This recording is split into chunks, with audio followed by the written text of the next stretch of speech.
Do this really quick on Passover, Shavuot, and first fruits. So, Jesus was crucified on Passover, Nisan 14. At about the 9th hour is when he gave up his spirit.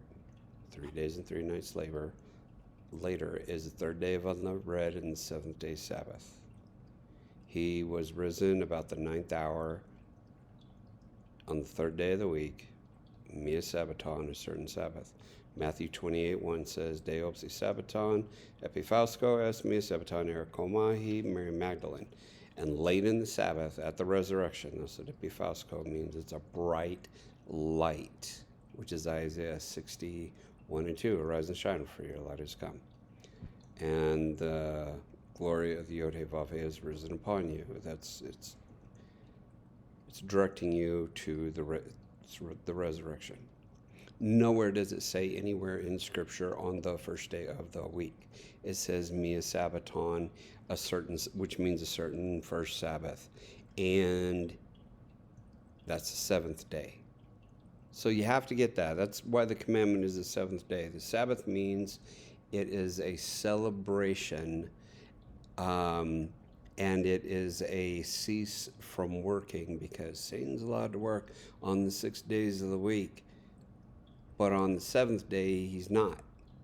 Okay, the Torah, the law of liberty in Exodus 22, 2 is the law of liberty.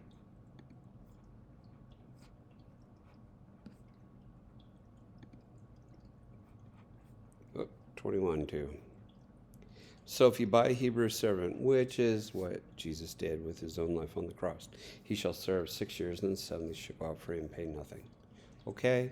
So that is the Torah of liberty. We go out free. It's a celebration. It's the rapture. Now, first fruits. Everybody say first fruits is on Sunday, because they have this thing stuck in their head about, after the Sabbath. So, but that's not what they're misunderstanding what it says.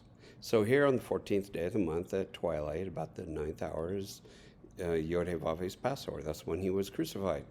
So the 15th day starts at sunset. Okay, that's unleavened bread day 1. You have Passover, and then 7 days of unleavened bread. And unleavened bread day 1 and day 7 are Sabbaths. Okay? So Jesus wasn't crucified on Friday. It was a Wednesday, because 3 days and 3 nights later is the Sabbath, Nisan 17. That year was on the Sabbath. And this is how a Hebrew day works. The day begins at sunset. Then you have 12 hours, because are there no 12 hours in a day? John 11:9, Jesus is like asking you, hey, you got to remember this, because this is important. It's going to be on the test later. So here during the day on Passover, so the day started here, but the next day right here in the 9th hour is when you kill the Passover. It's the same thing for first fruits. The same concept of the next day after the Sabbath. So now let's say this is first fruits, unleavened bread day 1. Jesus was crucified over here, and then there's sunset. Now it's unleavened bread day 1. The Sabbath started here, but in the daytime, after the Sabbath has started, this is when you do your first fruit offering. That's when you start the count of the Omar. And that is, let's go back over here to Leviticus.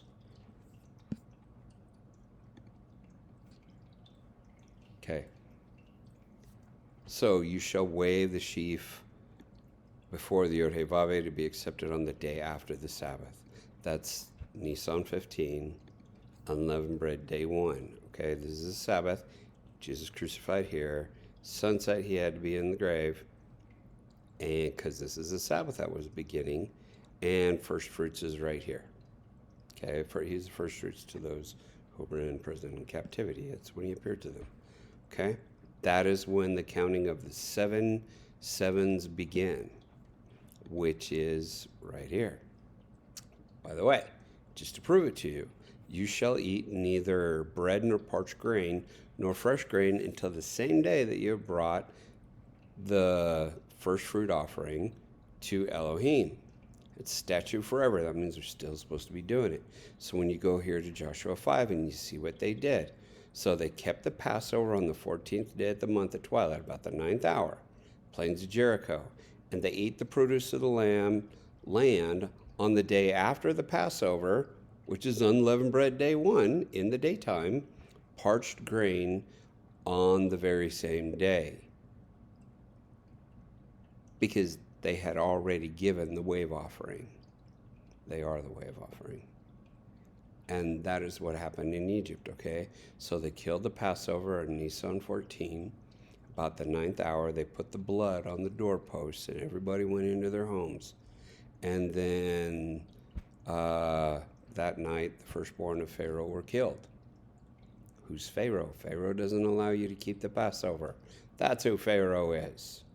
So there are people that are born again, and they serve Pharaoh. So it's prophetic of what's going to happen. Back here to the rules. So there it is. There's the example in Scripture. So 7 Sabbaths are going to be completed. Count 50 days to the day after the 7th Sabbath. And then you shall offer a new grain offering. That's when Shavuot is. Okay? Well, mark 50 days to the day after the 7th Sabbath. So let's get the calendar here. Okay. This year, Passover was on Saturday, the Sabbath. Just fell on the Sabbath. 7th day of unleavened bread was on the Sabbath. It's a Sabbath, but it fell on the regular 7-day Sabbath as well. Nisan 14 was here.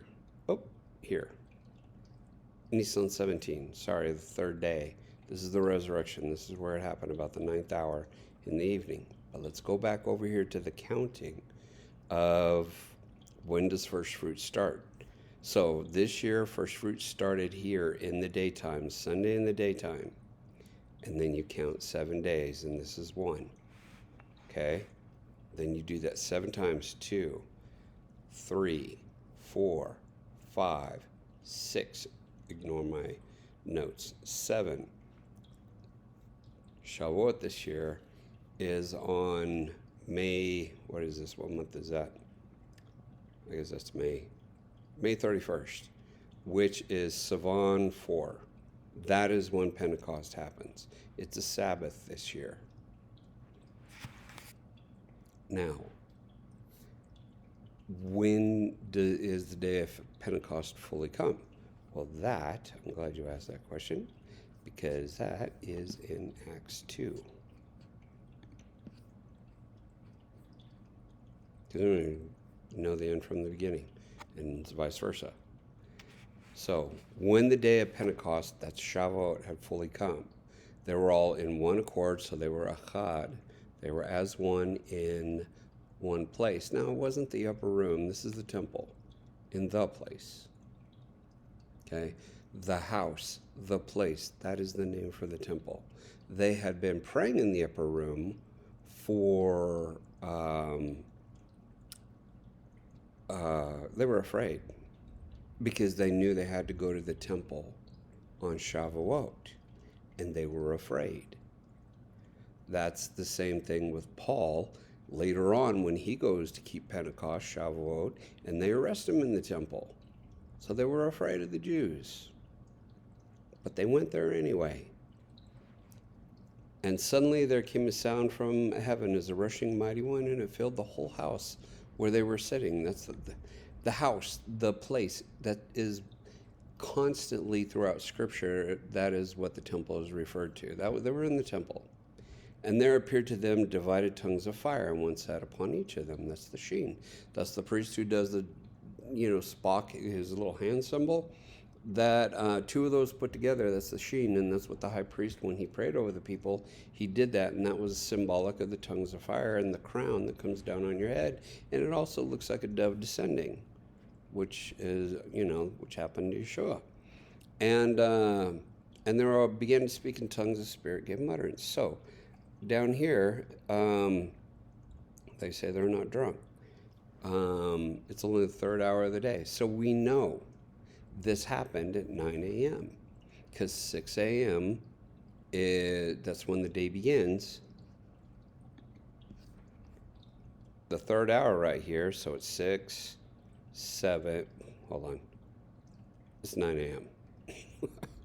So the third hour of the day is what we know as 9 a.m. The sixth hour is what we know as noon, and the ninth hour is what we know as 3 p.m. There are 12 hours in a day, so they didn't have daylight savings time. An hour would last longer than 60 minutes, depending on the year. Okay? So that is just how you do it. So there's always 12 hours in a day. So sunset and sunrise is always 6 a.m. and 6 p.m. And it's the first hour of the day. So this is the third hour, 9 a.m. is when this happened. This is the end of the counting, the mark of the 50th day. So what you have to do is you go back to where 50 days, and it's right here. The 50th day is Passover at 9 a.m. in the morning, and that's when Jesus was crucified. The count starts from Passover. People leave the Passover out. They leave it out with the first fruit offering, and they leave it out with the counting of the Omar. And they leave it out every Sunday when they go to church on Sunday, because you're supposed to keep the Passover. You're not supposed to do Communion Sunday. You're supposed to break bread and remember the Passover. But nobody remembers the Passover. So you have 50 days. We know when it ends. And the 49th day, 7 times 7 is 49. But the 49th day, in that day, also marks the 50th day. So here's, 49, 50, 9 a.m., that's when Jesus was crucified. So the counting of the Omar actually began. It's 49, but you can't leave out the Passover. The reason behind this is in Genesis 1:1, and Peter talks about this, from the foundations of the earth, from the beginning, because in the beginning Elohim created the heavens and the earth, and it was perfect. But there was something, and remember, Messiah was crucified from the foundations of the earth. So that means there was destruction that happened on the first day. Well, this is actually in the beginning. The first day is when it was recreated, because it was destroyed and the earth was without form and void. And then Peter talks about, he talks about the flood where there were survivors, but then he also talks about the one where there was not. There was a flood. There were no survivors. The earth is older than 7,000 years,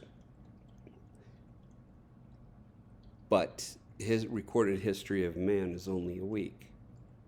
We're only given a week, 7 days, 7,000 years.